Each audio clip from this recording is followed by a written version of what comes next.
Proses evakuasi minyak goreng. Beredar sebuah video proses evakuasi ratusan minyak goreng kemasan yang jatuh di laut. Video ini dibagikan oleh akun Instagram @undercover.id pada Selasa 2 Agustus 2022. Dalam keterangan unggahan menyebutkan, ratusan minyak goreng kemasan ini jatuh di tengah laut dan sedang dalam proses evakuasi. Terlihat hari sedang cerah dan sejumlah pria sedang berusaha mengambil minyak goreng kemasan itu satu persatu dan meletakkannya di atas kapal mereka.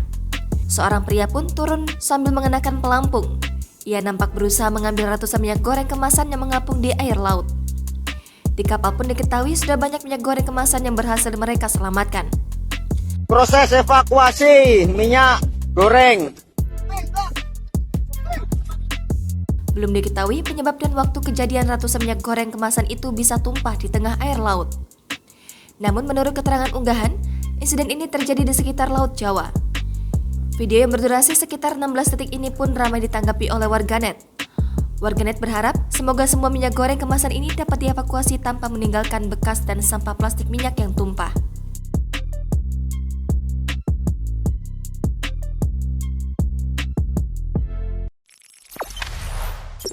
Jangan lupa subscribe, share, komen, dan like ya.